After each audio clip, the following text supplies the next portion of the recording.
हमसे दूसरे का क नंबर में एक क्वेश्चन पूछा है। देखिए इसमें करना क्या, निम्नलिखित में से किन्हीं 5 खंडों का हल करना है। ठीक है, आपके सामने पहला क्वेश्चन दिया गया है 4 नंबर का, और ये देखा जाए तो यूपी बोर्ड के द्वारा जो मॉडल पेपर जारी किया गया है 2024-25 विद्यार्थियों के लिए, उनके लिए देखा जाए तो ये बहुत ही महत्वपूर्ण है। मतलब आपका जो एक कोई एग्जाम होने वाला उसके एग्जाम के पॉइंट ऑफ व्यू से देखा जाए तो ये बहुत ही इम्पोर्टेंट है। और क्यों, क्योंकि अगले साल ये क्वेश्चन यानी 2024 का जो मॉडल 23-24 के लिए जो आया था ना, तो 24 में बहुत सारा क्वेश्चन यानी 70 से लेकर 80% क्वेश्चन हूबहू पेपर में दे दिया गया था। उसी तरह से ये पेपर हमारा जारी किया गया 2024 और 25 मॉडल पेपर। ठीक है, तो इसे आप हल्के में न लीजिएगा, वजन में लीजिएगा और सॉल्व करके ही जाइएगा। ठीक है, सारा हमने प्ले लिस्ट बना दिया, वहाँ से देख सकते हैं या वन शॉट वीडियो में जाकर आराम से देख सकते हैं। क्या लिख दिया है, द्विघात बहुपद 6x² माइनस में 3 माइनस में 7x के शून्यक ज्ञात कीजिए। पहले शून्यक ज्ञात करना, फिर क्या दे रखा, और शून्यकों और गुणांकों के बीच संबंध की सत्यता की जांच करना। तब कितना नंबर मिलेगा, 4 नंबर दिया गया। और इस टाइप का क्वेश्चन तुम किसी भी साल का सेट का पेपर उठा के देख लो ना, हर साल आपका 4 नंबर में इस टाइप के क्वेश्चन पूछा जाता है, और यह बहुत ही आसान तरीका होता सॉल्व करने का। ठीक, अब कैसे सॉल्व करेंगे आपको हम बता रहे हैं यहाँ पर। ठीक है, आपको हम यहाँ पर इधर साइड में करते हैं। ठीक है, जिससे विजिबल हो सके। ये दूसरे नंबर का क हो जाएगा, क्या हो जाएगा, दूसरे नंबर का क हो जाएगा आपके सामने। ठीक, अब हमें क्या क्वेश्चन में दे रखा है, ये क्वेश्चन दे रखा है, इसको हम लिखते हैं। तो हमारे पास दिया है 6x² माइनस में 3 हो जाएगा और माइनस में 7x हो जाएगा। अब इसका गुणनखंड कर दीजिए। ठीक, 6x² हो जाएगा, इसको उधर लगते हैं, माइनस में 7x हो जाएगा, माइनस में 3 हो जाएगा आपके सामने। अब देखिए हम क्या कर देते हैं, इस बीच वाली संख्या को ऐसा तोड़ा जाए कि गुणा करने पर इन दोनों के गुणनफल के बराबर आ जाए और घटाने पर इतना आ जाएगा आपके सामने। ठीक है, यानी माइनस प्लस जोड़ने पर आए। ठीक है, तो इतना हमें क्या करना पड़ेगा। देखिए ये हमारे पास 6x² हो जाएगा, ये माइनस है तो ये ब्रैकेट के अंदर 7 को बताओ कैसे तोड़ा जाए, 7 को कैसे तोड़ा जाए तो गुणा करने पर इतना आ जाए। कितना हो जाएगा, 6 त्रिक 18, तो कितना हो जाएगा, 6 एकन्नम 6 नहीं हो जाएगा, 9 दूनी 18 काट सकते हैं।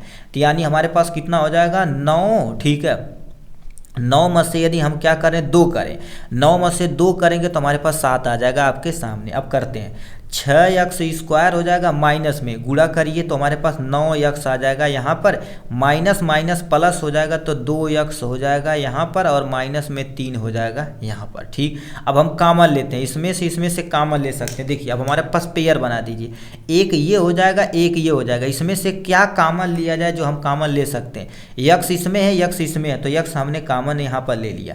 3 त्रिक 9 और 3 दूना 6, मतलब हम 3 कॉमन ले सकते हैं। तो यहाँ पर कितना हो जाएगा, हमारे पास 2x बचेगा, ये माइनस है तो माइनस 3 त्रिक 9, तो यानी 3 यहाँ से कॉमन ले सकते हैं। अब देखिए जो यहाँ आप कॉमन लिए हूबहू सेम टू सेम आँखियाँ मूंद के आप यहाँ लिख दीजिए गुणनखंड यदि कर रहे हैं तो। आँखियाँ मूंद के, जो बोल रहे हैं ना भोजपुरी में आँख मुन्नी मार देना, आँखियाँ मूंद के आप यहाँ से लिखिए।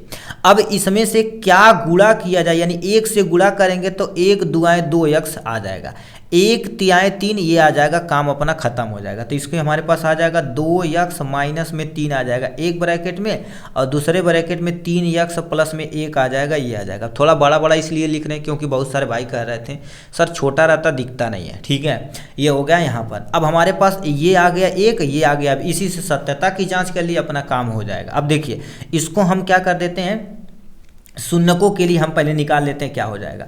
अब बताओगे 2x माइनस में 3 बराबर में 0 कर लेते हैं, 3x बराबर प्लस में 1 बराबर में हम क्या कर देते हैं, 0 कर लेते हैं। ठीक, अब हमारे पास देखा जाए तो यानी 2x, ये माइनस इधर जाएगा तो प्लस हो जाएगा, बराबर में 3 हो जाएगा, तो x बराबर हमारे पास 3/2 आ जाएगा। ये प्लस आ जाएगा, याद रखना धनात्मक चिन्ह को ही हम क्या कर देते हैं, सत्यता की जांच में प्रयोग करते हैं। ठीक, ये हो जाएगा। और चलिए इसको भी कर देते हैं, कोई फर्क पड़ता है, ठीक है। तो इधर तुम्हारे पास क्या हो जाएगा, 3x बराबर में -1 आ जाएगा। इधर उठा के लिखते हैं x बराबर में -1 बटे में हमारे पास 3 आ जाएगा यहाँ से, ठीक। इसको हमारे पास ये जाएगा यहाँ से, ठीक।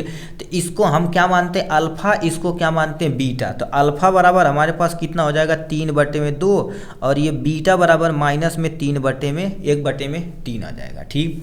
अब हम क्या कर देते हैं, अतः शून्य का जांच ये है, तो हम सत्यता की जांच यहाँ पर कर लेते हैं भाई, ठीक है। नहीं तो यहाँ पर, ठीक है, जिससे आपको दिखे, ऐसे दिखेगा तो आपके लिए सूटेबल रहेगा। हम नीचे भी कर सकते हैं, थोड़ा सा छोटा कर देते हैं लो भैया, ठीक है। यहाँ पर तो हम क्या कर देते हैं, सत्यता की जांच लिखते हैं। क्या लिखते हैं, सत्यता की जांच लिखते हैं, ठीक है। सत्यता की जांच लिखते हैं। हम एक पेज पर क्यों लिखते हैं, क्योंकि आपको दिखे। हम नीचे भी कर सकते हैं, बट एग्जाम में आप नीचे ही करिएगा, सत्यता की जांच के लिए होता। तो इसके लिए 2 हमें बनाना पड़ेगा, अल्फा प्लस में बीटा बराबर में क्या होता है, -b/a होता है। इससे हम जांच करेंगे। और क्या होता है, एक बार देखिए 2 को दिया, क्वेश्चन में दे रखा दोनों शून्यकों के गुणनफल यानी गुणांकों के बीच संबंध तुम्हें ज्ञात करना पड़ेगा। एक बार अल्फा प्लस बीटा, एक बार तुम्हारे पास अल्फा इंटू बीटा हो जाएगा बराबर में। तो हमारे पास अल्फा इंटू बीटा में क्या लिखते हैं, c/a हो जाएगा। यानी इसको रखने पर यहाँ पर जो मान आएगा, दोनों यदि बराबर आएगा तो सही है, नहीं तो गलत हो जाएगा, ठीक। अल्फा का मान कितना दे रखा है, 3/2 दिया गया है। ये प्लस है तो यहाँ पर कितना हो जाएगा, एक बार प्लस और इसमें माइनस है तो हम माइनस क्या लिख देते हैं, -1/3 लिख देते हैं बराबर में। अब ए बी के वैल्यू गुरुदेव कैसी रखेंगे, उसके लिए हम थोड़ा सा आपको यहाँ पर आते हैं, ठीक है। यहाँ पर आएंगे तो अपना काम हो जाएगा, ठीक है, ठीक। तो हमें समीकरण में कितना दे रखा, देखिए इसको मानते हैं ए मानते हैं, ठीक है, इसको मानते हैं बी, इसको मानते हैं सी, ABC याद रखना। और याद रखना साइन के साथ लिखा जाता है, साइन मतलब प्लस है तो प्लस, माइनस है तो माइनस। तो यहाँ पर क्या हो जाएगा, माइनस, तो -b का मान कितना दे रखा, -7। तो हमारे पास माइनस में 7 अभी लिखते हैं, और होल बटे में ए की वैल्यू कितना रखेंगे, 6 रखेंगे, आपके सामने ये हो जाएगा। अब इन दोनों का एलसीएम देखा जाए तो कितना हो जाएगा, 6, और हमारे पास कितना हो जाएगा, 6 यदि आ गया है तो 3 गुणे में 3, 2 3 या 6, मतलब यहाँ पर हमें 3 लिखना पड़ेगा, माइनस में कर देते हैं। 1 गुणे में 3 दूना तुम्हारे पास 6 आ जाएगा बराबर में, माइनस माइनस प्लस हो जाएगा, यानी 7 बटे में हमारे पास 6 आ जाएगा आपके सामने यहाँ से।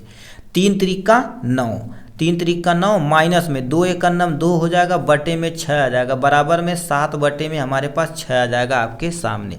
अब बताइए 9 में से 2 जाएगा तो 7 आ जाएगा, बटे में 6 बराबर में हमारे पास कितना हो जाएगा, 7 बटे में 6। यानी ये जो तुम्हारे पास आ जाएगा, यदि बराबर आएगा यानी LHS बराबर में RHS आ जाएगा तो सत्यता की जांच सही है, नहीं तो गलत है, यानी ये सही है। अब इसको सॉल्व करके देख लेते हैं, ठीक है, इसको सॉल्व करके देख लेते हैं भाई कैसे होगा, ठीक है। इसको सॉल्व करके देखते हैं यहाँ पर, ठीक है, ब्लैक पेन से प्रयोग करते हैं जिससे आपको कन्फ्यूजन ना हो। अल्फा इंटू बीटा, अल्फा का मान कितना दे रखा, 3/2 दे रखा, 3/2 गुणे में यहाँ पर -1 बटे में तुम्हारे पास कितना दे रखा, 3 दे दिया गया बराबर में। सी की वैल्यू -3 देंगे तो हमारे पास -3 हो जाएगा, बटे में ए की वैल्यू कितना रखेंगे जी, 6 रख देंगे, आपके सामने 6 रख दिया है यहाँ पर, ठीक। 3 1 9 3, तो यहाँ पर -3 बटे में 3 दूना 6 आ जाएगा, 6 बराबर में हमारे पास -3 बटे में 6, तो तुरंत आ गई हो। यानी इसमें भी देखा जाए तो LHS बराबर में RHS दोनों यदि बराबर है तो सत्यता की जांच आपकी हो चुकी है। इतना आपको करना पड़ेगा तो आपका कितना नंबर मिलेगा भैया, 4 नंबर का ये क्वेश्चन है, और एग्जाम के पॉइंट ऑफ व्यू से देखा जाए तो ये बहुत ही महत्वपूर्ण क्वेश्चन है, ठीक। चलिए नेक्स्ट क्वेश्चन की तरफ रुख करते हैं मेरे भाई।